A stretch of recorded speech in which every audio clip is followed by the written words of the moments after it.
Okay, I am back and I have my Bible and I'm ready to read. I want to remind you of a couple of things. There is a resource tab that's available in our folder, and in that resource tab, we've got some color sheets for you. I've also got a couple of challenges for you.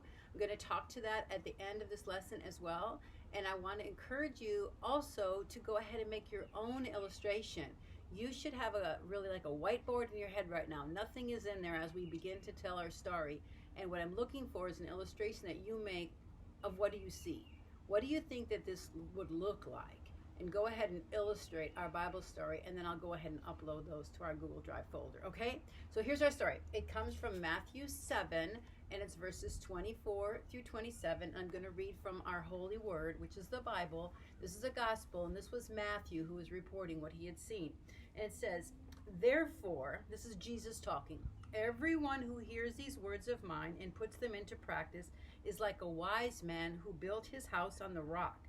The rain came down, the streams rose, and the winds blew and beat against that house, yet it did not fall because it had its foundation on the rock. But everyone who hears these words of mine and does not put them into practice is like a foolish man who built his house on sand.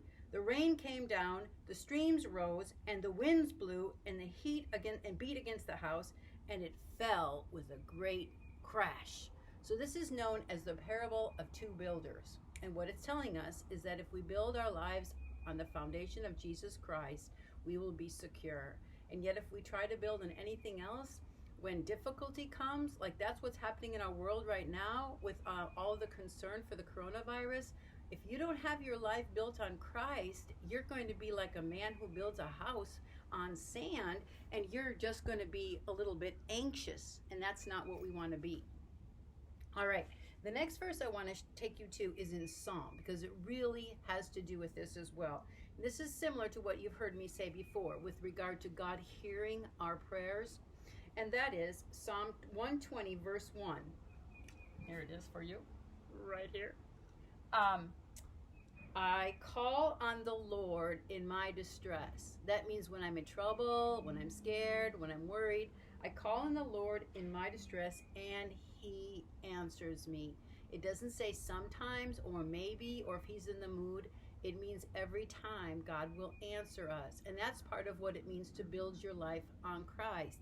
It means you talk to him, you read his word, you put your trust in him. So it's beautiful to know in Psalm 120, we have that promise that when we call on the Lord, he answers us every single time.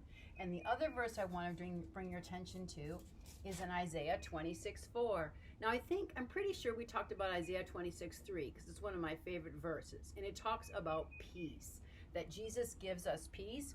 Well, Isaiah 26:4 says this.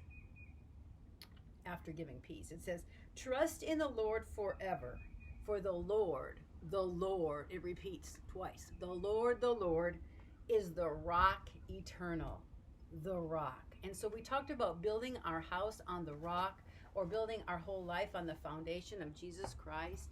Well, here's what I have for you. I'm going to show you what that looks like. I actually made like a little model for you.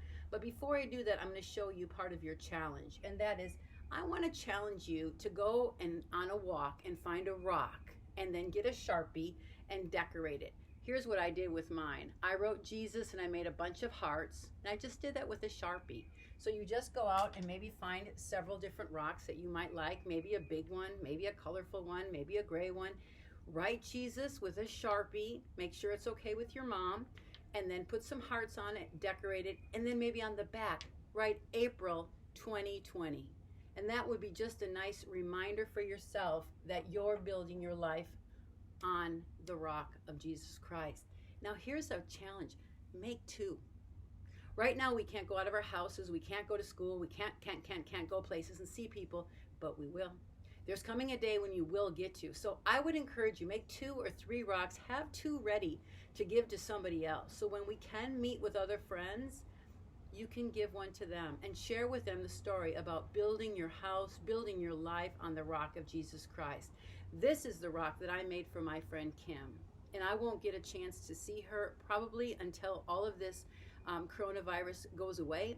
But my intent is to share my story about building my life on the rock of Jesus Christ with her, because I know that she doesn't go to church, and I know that she doesn't really understand who Jesus is. So this is a rock I made for Kim. Will you do that? Will you make a rock? And even if you want, go ahead and take a picture, send it to me, and I'll put that in our gallery too. Okay, that is one of our challenges. Now, I want to show, let me tell you other challenges before I show you our example. The other challenge is, I would love to know where you read the Bible. Now, I think there's a place probably where you brush your teeth. I think there's a place probably where you put your shoes. I'm guessing there's a place where you sleep. There should be a place every day where you read your Bible. Is it on the couch? Is it on your bed? Is it maybe on a desk, at the table? Where is it? You should have a set place that you know every day you read your Bible. And even better, there should be a set time. Usually in the morning, usually in the night. What is that time? I'm really just asking now for the place. Have one of your parents take a picture of you reading the Bible in that special place and send it to me. And I'm going to have my husband take a picture of where I read my Bible every morning. It's the first thing that I do. And it might be kind of nice just for us to see each other, how we read our Bible and where we read our Bible. Okay? That's another challenge. The first one is the rock. Remembering that 26:4 Isaiah tells us that Jesus is the rock. God is our rock. Make a rock. 2, take a picture of yourself reading your Bible and send it to me so we can have that in our gallery. And the third challenge is, in the resources, I found a really fun song about building your life on the rock of Jesus. And I thought some of you, very talented singers, might like to make a little karaoke. What you could do is put on the computer the song, singing, and then have your mom film you with her camera pretending to be singing. Because you'd have the music in the background, and then you can just move your mouth to the words. It's a really easy song. I think you'll like it, and I know at least one of you is going to take that challenge and have some fun. Okay, here's our object lesson so you can see what it looks like to build your house on the rock or build your house on the sand. So I'm going to move myself just a little bit, get my Bible out of the way so it doesn't get in trouble. All right, I am back. So here's what I have for you. You couldn't see because I didn't have the screen just right. I've got 2 guys. All right, you got Spider-Man here. Now, he's not so wise. He built his house on sand. And then we've got Rafiki from Lion King. He's built his house on rock. Now, guess what? A storm is coming. Scary times. They're anxious. They're worried. They're concerned. Here's Spider-Man. Here's Rafiki. Here's my storm. I gotta pick up my storm.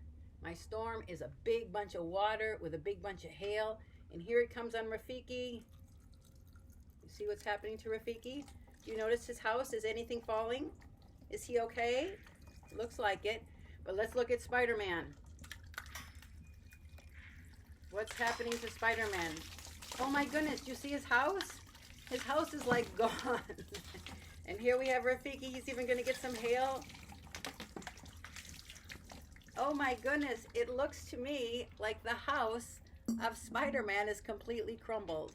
And yet the house of Rafiki, he's just fine because he trusted in Jesus. He built his life on the rock. All right, girls, it's lovely seeing you. I hope you liked your lesson. I can't wait to hear from you. Bye.